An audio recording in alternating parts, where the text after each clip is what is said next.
എന്ന ഒരു സ്ഥാപനം ചെങ്ങന്നൂർ കൊല്ലക്കടവിൽ പ്രവർത്തനം ആരംഭിച്ചു.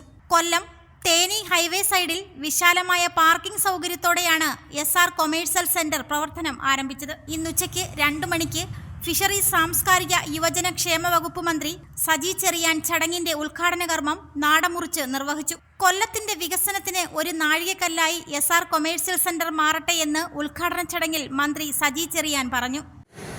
കൊല്ലത്തിന്റെ വികസനത്തിൽ ഒരു നാഴികക്കല്ലായി SR ബിൽഡിംഗ് എന്നിവിടെ ഉദ്ഘാടനം ചെയ്തിരിക്കുകയാണ്.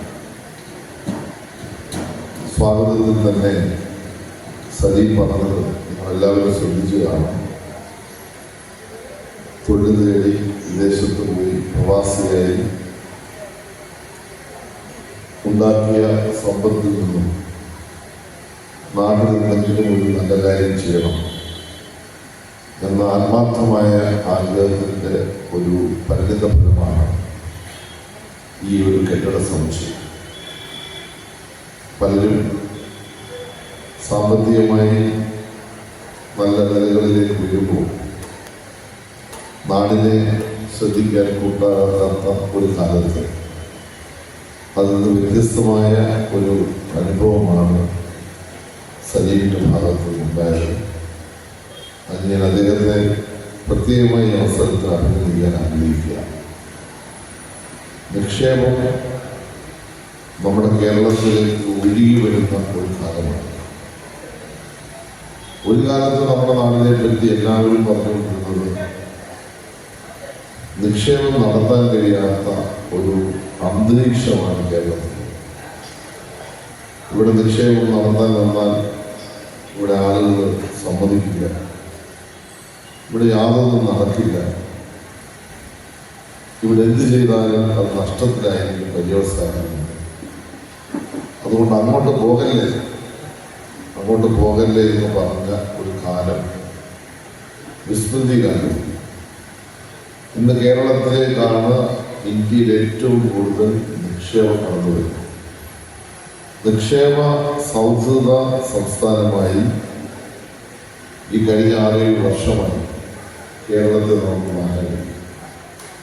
ഒരുപാട് സംരംഭങ്ങൾ കേരളത്തിൽ ആരംഭിക്കുക, ഒരുപാട് IT സ്ഥാപനങ്ങൾ കേരളത്തിൽ ആരംഭിക്കുക. നമ്മുടെ മണ്ഡലത്തിൽ തന്നെ കഴിഞ്ഞ 6 വർഷം കൊണ്ട് 1600ഓളം സംരംഭങ്ങൾ, ഒരുപാട് ചെറുകിട വൻകിട വ്യവസായങ്ങൾ നമ്മുടെ നാട്ടിൽ. അപ്പോൾ നേരത്തെ എല്ലാം സഹായത്തോടെ ആയിരുന്നു ചെയ്തിരുന്നെങ്കിൽ അത് മാറി സ്വകാര്യ പങ്കാളിത്തത്തോടുകൂടി സംരംഭങ്ങൾ ആരംഭിക്കാനുള്ള നല്ല മുൻകൈ ഗവൺമെന്റ് കാലത്ത് ഗവൺമെന്റ് എടുത്തിട്ടുണ്ട്. അതിനോട് നല്ല തരത്തിൽ ഇൻവെസ്റ്റേഴ്സ് സമീപിച്ചുകൊണ്ടിരിക്കുക. ഇൻവെസ്റ്റ്മെന്റ് നാട്ടിൽ വന്നെങ്കിൽ മാത്രമേ, നിക്ഷേപങ്ങൾ വന്നെങ്കിൽ മാത്രമേ സാമ്പത്തികമായ പുരോഗതി നമുക്ക് കഴിയും. നമ്മുടെ സ്റ്റേറ്റ് ഒരു ഉപഭോക്തൃ സ്റ്റേറ്റാണ്. അപ്പോൾ തീർച്ചയായിട്ടും ഒരു ഉപഭോക്തൃ സ്റ്റേറ്റിൻ്റെതായ ഒരുപാട് പ്രയാസങ്ങൾ. പ്രൊപ്പറേറ്റർ സലീം രാജൻ സ്വാഗതം പറഞ്ഞു. ചടങ്ങിൽ നിരവധി സാംസ്കാരിക സാമൂഹിക പ്രവർത്തകർ പങ്കെടുത്തു. ആശ സലീം, സേബ സലീം, അർഷബിൻ സലീം, സൈന സലീം എന്നിവർ നേതൃത്വം നൽകി. ഉദ്ഘാടന ചടങ്ങിനോടനുബന്ധിച്ച് വൈകിട്ട് 5 മണി മുതൽ ഫെസ്റ്റിവൽ ഓഫ് ആലപ്പുഴ അവതരിപ്പിക്കുന്ന സ്പെഷ്യൽ ഗാനമേളയും നടക്കും. റിപ്പോർട്ടർ സുരാജ്, പുനലൂർ.